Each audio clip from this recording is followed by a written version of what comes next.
નમસ્કાર મિત્રો, જો તમે ગુજરાતની અંદર તમે સ્ટીમ અને એર કન્ડિશનિંગ સપ્લાય એટલે કે મોટા એક્સપોની અંદર એર કન્ડિશનિંગનું સપ્લાય આપવાનું કામ કરતા હોય છે, ઠંડા પ્રદેશની અંદર સ્ટીમ સપ્લાયનું કામ કરી રહ્યા હોય છે લોકો. તો તમે જે તમારો પ્રોજેક્ટ શરૂ કરી રહ્યા છો એ પ્રોજેક્ટ શરૂ કરવા માટે જે સેટઅપ ઊભું કરવું પડતું હોય છે. આપણા પ્રોજેક્ટની અંદર માની લો ઓફિસ બિલ્ડિંગ લેવું પડતું હોય, શેડ લેવું પડતું હોય, અથવા તો મશીનરી ઇક્વિપમેન્ટ લેવા પડતા હોય, ફર્નિચર ફિક્સચર કરવું પડતું હોય છે.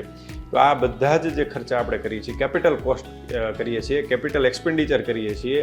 આ એક્સપેન્ડિચર કરવા માટે, આ ઇન્વેસ્ટમેન્ટ કરવા માટે જનરલી આપણે પ્રોજેક્ટ રિપોર્ટ બનાવીને નેશનલાઇઝ કે કોઓપરેટિવ બેંકમાંથી આપણે લોન લેતા હોઈએ છીએ, ટર્મ લોન લેતા હોઈએ છીએ. જો આ ટર્મ લોન તમે તમારા પ્રોજેક્ટ માટે લીધેલી છે અથવા તો લેવાનું વિચારી રહ્યા છો તો તમને એમાં 5% 5 વર્ષ માટે, 6% 6 વર્ષ માટે અને 7% 7 વર્ષ માટે એવી રીતે ઇન્ટરેસ્ટ સબસિડી મળે છે. ચાલો સમજીએ આપણે એ કેવી રીતે મળે છે. જે તમારા પ્રોજેક્ટનું લોકેશન છે એ લોકેશન ઉપર આ બધું આધારિત હોય છે.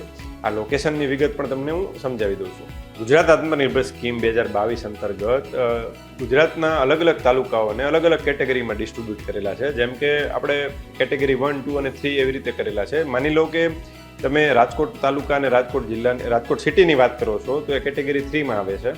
ગોંડલ તાલુકો અને એની વાત કરો છો તો કેટેગરી 2માં આવે છે. પણ ચોટીલાની વાત કરો છો તો ચોટીલા તાલુકો જે છે એ કેટેગરી 1માં આવે છે. ઇન્ટરેસ્ટ સબસિડી જે છે એ ડિપેન્ડ કરે છે કે તમે કયા તાલુકાની અંદર, કઈ કેટેગરીના તાલુકાની અંદર તમે તમારું યુનિટ શરૂ કરી રહ્યા છો, એના ઉપર તમને સબસિડી મળશે. આ એક્ઝામ્પલમાં આપણે સમજ્યા ચોટીલા, ગોંડલ અને રાજકોટની વાત કરીએ તો જો તમે રાજકોટની અંદર સર્વિસ યુનિટ ચાલુ કરો છો, જે આપણે વાત થઈ એ મુજબ, તો તમને 5% ઇન્ટરેસ્ટ સબસિડી 5 વર્ષ માટે મળે છે. ગોંડલની અંદર કરો છો તો 6% ઇન્ટરેસ્ટ સબસિડી 6 વર્ષ માટે મળે છે. અને એ જ વસ્તુ ચોટીલાની અંદર તમે શરૂ કરો છો તો 7% ઇન્ટરેસ્ટ સબસિડી 7 વર્ષ માટે મળે છે. તો આવી રીતે તમે જે તમારું યુનિટ શરૂ કરી રહ્યા છો એમનું લોકેશન સિલેક્શન કરવું એ પણ મહત્વનો ભાગ હોય છે. અને આની અંદર તમને આ પ્રકારની સબસિડી મળતી હોય છે. ખાસ કરીને જ્યારે તમે આ યુનિટ બનાવવાનું વિચારો છો ત્યારે તમે કયા કોન્સ્ટિટ્યુશનમાં બનાવો છો, ઇન્ડિવિજ્યુઅલ કેપેસિટીમાં, પ્રોપ્રાઇટરશિપમાં કરો છો, પાર્ટનરશિપમાં કરો છો, LLPમાં કરો છો, પ્રાઇવેટ લિમિટેડ કંપની બનાવો છો, એમાં પણ ઘણો બધો ફેર પડતો હોય છે. જેમ કે તમે જો ઇન્ડિવિજ્યુઅલ છો અને વુમન એન્ટરપ્રિન્યોર છો તો તમને 1% એડિશનલ ઇન્ટરેસ્ટ સબસિડી મળતી હોય છે. તમારી એજ 35 વર્ષથી નીચેની છે તો પણ તમને 1% એડિશનલ સર્વિસ ઇન્ટરેસ્ટ સબસિડી મળતી હોય છે. જેમ કે તમને 5% મળવાપાત્ર છે રાજકોટની અંદર, તો એ 5% વાળા વુમનના કેસમાં 6% થઈ જાય અને એ વુમન 35 વર્ષથી નીચે હોય તો 7% થઈ જાય. મેલ કેન્ડિડેટ હોય, મેલ એન્ટરપ્રિન્યોર હોય અને એ કરે છે 35 વર્ષથી નીચે છે તો એમને પણ 5% પ્લસ 1% મળે છે.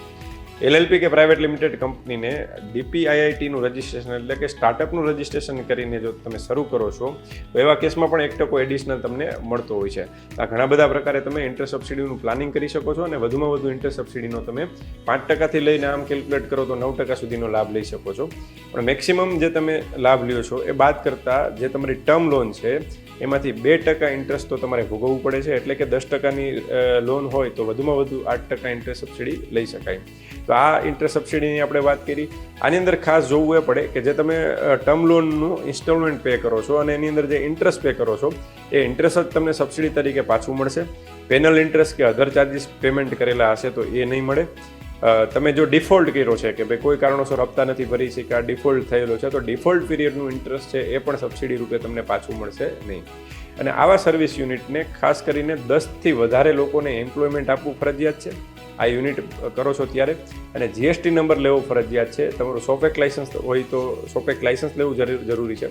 ઉદ્યમ રજિસ્ટ્રેશન કરવું જરૂરી છે. તો આ બધા જ લાઇસન્સો અને 10 લોકોનો રોજગાર અને જે GSTની વાત છે તમે ફૂલફિલ કરો છો તો તમારું યુનિટ જે છે એ સબસિડી મેળવવાને પાત્ર છે.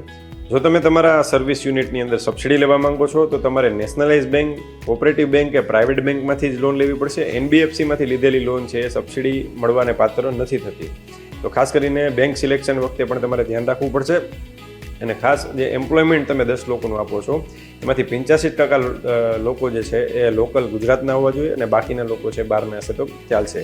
સાથે સાથે તમારે જે એપ્લિકેશન કરવા માટે તમારી પાસે જે ટાઈમલાઈન છે એ એવી હોય છે કે તમારું ફર્સ્ટ ડિસ્બર્સમેન્ટ થાય છે લોનનું, પહેલો હપ્તો લોનનો ઉપાડો છો ત્યારથી 1 વર્ષની અંદર, અથવા તો પહેલું બિલ સર્વિસ પ્રોવાઈડ કરવાનું ચાલુ કરો છો અને સર્વિસ રેન્ડરિંગનું કામ ચાલુ કરો છો એટલે ત્યારથી જે પહેલું બિલ બને છે, પહેલું બિલ અથવા તો ફર્સ્ટ ડિસ્બર્સમેન્ટ બેમાંથી જે મોડું હોય એના 1 વર્ષની અંદર તમારે અરજી કરવાની હોય છે.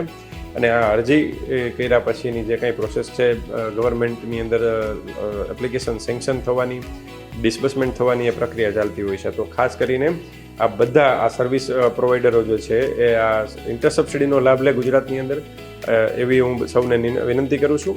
હું રાજેશ સવનિયા, એડરોડ કોર્પોરેશન રાજકોટ. અને વધુ માહિતી મેળવવા માટે અમારી યુટ્યુબ ચેનલ રાજેશ સવનિયા વિઝિટ કરો.